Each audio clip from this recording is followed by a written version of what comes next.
Doctor Soumya Serin, ഈ കേരളത്തിലെ കുടുംബ ബന്ധങ്ങളെക്കുറിച്ചും കുടുംബ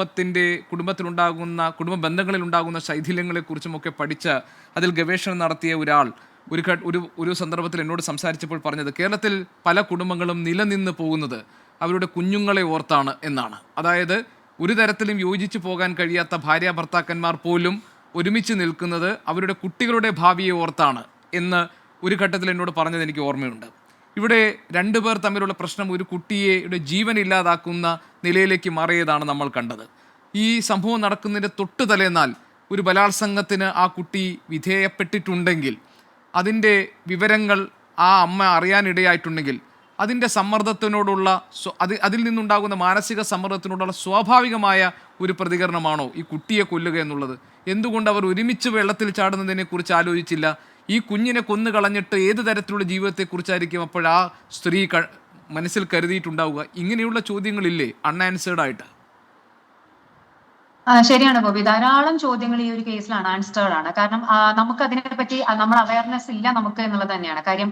ഇതിന്റെ കൂടുതലായിട്ടുള്ള വിശദാംശങ്ങൾ നമുക്ക് കിട്ടിയിട്ടില്ല. ഇതിൽ ഏറ്റവും കൂടുതൽ വേഗമായി നിൽക്കുന്നത് അമ്മയുടെ മാനസിക നില തന്നെയാണ്. കാരണം നമ്മൾ എല്ലാവരും സംസാരിക്കുന്നത് ഐഡിയൽ ആയിട്ടുള്ള ഒരു സിറ്റുവേഷനെ പറ്റിയാണ്. ഇപ്പോ ഞാനോ അല്ലെങ്കിൽ ശ്രീമതി ബീന ജോസഫ്, ഞങ്ങളൊക്കെ ഇപ്പൊ ഇങ്ങനെ നമ്മളൊക്കെ ഞങ്ങൾ നോർമൽ ആണ് എന്നുള്ളൊരു ചിന്തയിലാണ് പറയുന്നത് കേട്ടോ. ഇപ്പൊ നമ്മളൊക്കെ ആ ഒരു സിറ്റുവേഷനിൽ ആണെങ്കിൽ എങ്ങനെ നമ്മൾ അതിനോട് പ്രതികരിക്കും എന്നാണ് നമ്മളിവിടെ ഡിസ്കസ് ചെയ്യുന്നത്. നമ്മൾ അതാണ് ആഗ്രഹിക്കുന്നത്, എക്സ്പെക്ട് ചെയ്യുന്നത്. പക്ഷേ നമ്മൾ എക്സ്പെക്ട് ചെയ്യുന്ന രീതിയിൽ പ്രതികരിക്കാൻ തക്കവണ്ണമുള്ള ഒരു സാഹചര്യമായിരുന്നു ആ അമ്മയ്ക്ക് അവിടെ എന്നുള്ളത് നമുക്ക് അറിയില്ല.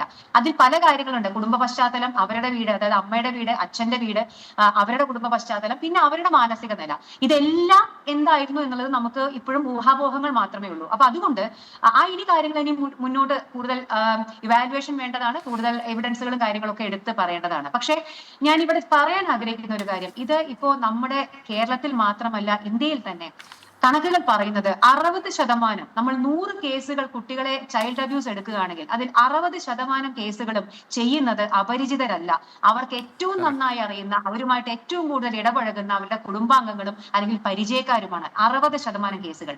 ഈ 60% കേസുകളിലും 90% കേസുകളും അൺറിപ്പോർട്ടഡ് ആണ്. അതായത് 90% ചൈൽഡ് അബ്യൂസ് കേസുകൾ നമ്മൾ ഈ കാണുന്നത് ഒരു ടിപ്പ് ഓഫ് ദ ഐസ്ബർഗ് മാത്രമാണ്. ഒന്ന് ആലോചിച്ച് നോക്കിയോ ഗോപി, ഞാൻ ഇപ്പൊ ആലോചിക്കായിരുന്നു, ആ കുഞ്ഞ് നിർഭാഗ്യവശാൽ മരണപ്പെട്ടു, ആ കുഞ്ഞിന്റെ ഒരു പോസ്റ്റ്മോർട്ടം നടത്തി, ഇത് ഇല്ലാത്ത എന്താ പറയാ, ആ കുഞ്ഞ് മുന്നോട്ട് ജീവിക്കുകയായിരുന്നു എന്ന് വെക്കുക.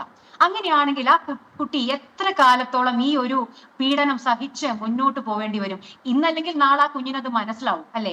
ഇത് മനസ്സിലാവുന്ന സിറ്റുവേഷനിൽ ആ കുട്ടിക്ക് അതിനോട് റെസിസ്റ്റ് ചെയ്യാൻ പറ്റുമോ? ഞങ്ങൾ എത്രയോ പേരെ കാണാറുണ്ട് ഗോപി, പല ഏജ് ഗ്രൂപ്പിലുള്ള കുട്ടികളെ. കാരണം ഇങ്ങനെയുള്ള പല ചൈൽഡ് അബ്യൂസും സഹിച്ചു വന്ന് ആ കുട്ടികൾ മുന്നോട്ട് ജീവിക്കുന്ന ജീവിതം എത്രത്തോളം ഇൻസെക്യൂർ ആണ്, എത്രത്തോളം അരക്ഷിതാവസ്ഥ നിറഞ്ഞതാണ് എന്നുള്ളത് ഞങ്ങൾ കാണുന്ന ആളുകളാണ് ഞങ്ങൾ ഡോക്ടർമാര്.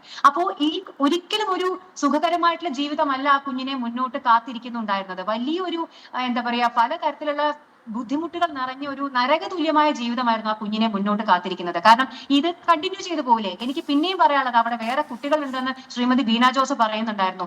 നിർബന്ധമായിട്ടും എല്ലാ കുട്ടികളെയും ഇത്തരത്തിൽ നോക്കണം. കാരണം ഒരിക്കലും ഇത് ഒരു കുട്ടിയിൽ മാത്രമായിട്ട് ലിമിറ്റഡ് ആവില്ല. കാരണം പലപ്പോഴും നമ്മൾ കാണുന്നത് അങ്ങനെയാണ്, അവിടെയുള്ള പല കുട്ടികളും ഇത്തരത്തിൽ സെക്ഷുവലി അബ്യൂസ്ഡ് ആവാനുള്ള സാധ്യത വളരെ കൂടുതലാണ്. അപ്പോ ഇത് സത്യം പറഞ്ഞു കഴിഞ്ഞാൽ കോവിഡിനേക്കാൾ വലിയൊരു പകർച്ചവ്യാധിയാണ് നമ്മുടെ സമൂഹത്തിൽ മാത്രമല്ല ഇന്ത്യയിൽ, ലോകത്തിൽ മൊത്തം എടുത്തു നോക്കുമ്പോൾ. അപ്പോൾ ഇതിന് വേണ്ടത് എന്ന് പറഞ്ഞു കഴിഞ്ഞാൽ ചർച്ചയ്ക്ക് അപ്പുറം നമ്മൾ എന്താണ് ചെയ്യുന്നത്? ഇപ്പോഴും ഞാൻ മുന്നേ പറഞ്ഞ അതേ ഇതിലേക്ക് ഞാൻ തിരിച്ചു വരികയാണ്. സെക്സ് എഡ്യൂക്കേഷൻ എന്ന് പറയുന്നത് ഇപ്പോ ആന്റണി സാർ പറഞ്ഞ പോലെ ആ കുഞ്ഞിന് മനസ്സിലായിരുന്നു എന്നുള്ളത് നമുക്ക് അറിയില്ല. എന്തുകൊണ്ട് നമുക്കറിയില്ല? ആ കുഞ്ഞിന് പ്രോപ്പർ ആയിട്ടുള്ള ഒരു എഡ്യൂക്കേഷൻ, അവയർനെസ്, ഈ ചെയ്യുന്നത് ശരിയല്ല എന്നെങ്കിലും മനസ്സിലാവാനുള്ള ഒരു ബോധം ആ കുട്ടിക്ക് ഉണ്ടായിരുന്നു നമുക്കറിയില്ല. അത് ആരുടെ പ്രശ്നമാണ്? അത് സമൂഹം എന്നുള്ള രീതിയിൽ നമ്മുടെ പ്രശ്നം തന്നെയാണ്. ഇന്നും സെക്സ് എഡ്യൂക്കേഷൻ എന്ന് പറഞ്ഞു കഴിഞ്ഞാൽ അതെല്ലാം പ്രായപൂർത്തിയായിട്ട് അറിയേണ്ട എന്തോ ആണ് എന്നുള്ള മിഥ്യാധാരണയിലാണ് നമ്മൾ ഓരോരുത്തരും, നമ്മുടെ സമൂഹം ജീവിച്ചുകൊണ്ടിരിക്കുന്നത്. ഈ പറയുന്ന അംഗൻവാടി മുതൽക്ക്, എന്റെ ഒരു അഭിപ്രായമാണ്, ഈ അംഗൻവാടി മുതൽക്ക് തന്നെ 2-3 വയസ്സുള്ള കുട്ടികൾക്ക് പറഞ്ഞു കൊടുക്കേണ്ട കാര്യങ്ങളുണ്ട്. അവരുടെ പ്രൈവറ്റ് പാർട്ടുകൾ, അവരുടെ സ്വകാര്യ ഭാഗങ്ങൾ എന്തൊക്കെയാണ് എന്ന് പറഞ്ഞു കൊടുക്കേണ്ടതായിട്ടുണ്ട്.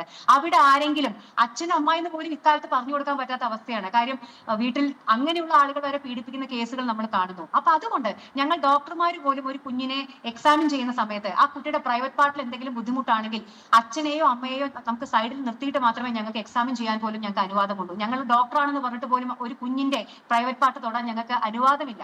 അങ്ങനെയാണ് ഞങ്ങൾ പഠിക്കുന്നത്. അപ്പോ കുഞ്ഞുങ്ങൾക്ക് കൃത്യമായിട്ട് പറഞ്ഞു കൊടുക്കണം അവരുടെ ശരീരം ഇന്ന പാർട്ടുകൾ അവരുടെ അനുവാദമില്ലാതെ അല്ലെങ്കിൽ ആരെങ്കിലും അവിടെ തൊടുന്നുണ്ടെങ്കിൽ അല്ലെങ്കിൽ ആരുടെയെങ്കിലും ആ പാർട്ടുകൾ തൊടാൻ അവരെ നിർബന്ധിക്കുന്നുണ്ടെങ്കിൽ, പലപ്പോഴും ഇത് കളിയാണ് എന്നൊക്കെ പറഞ്ഞിട്ടാണ്, അതായത് ഇത് some kind of a play എന്ന് പറഞ്ഞിട്ടാണ് ഇവരെ കൊണ്ട് ഇതൊക്കെ ചെയ്യിപ്പിക്കുക. അല്ലെങ്കിൽ എന്തെങ്കിലും മുട്ടായിയോ അങ്ങനെ എന്തെങ്കിലും കൊടുത്ത് ടെംപ്റ്റ് ചെയ്തിട്ടാണ് ഇതൊക്കെ ചെയ്യിപ്പിക്കുക. അപ്പോൾ ഇതെല്ലാം കൃത്യമായിട്ട് ഒരു കാര്യം കൂടി പറഞ്ഞു കൊടുക്കേണ്ടതാണ്. ആരാണെങ്കിലും ഇത് പറഞ്ഞു കൊടുക്കേണ്ടത്, പലപ്പോഴും നമ്മൾ പറഞ്ഞു കൊടുക്കുക പുറത്തുനിന്നുള്ള ആരെങ്കിലും അല്ലെങ്കിൽ അറിയാത്ത ആരെങ്കിലും എന്ന് പറയും. ഒരിക്കലും അങ്ങനെയല്ല.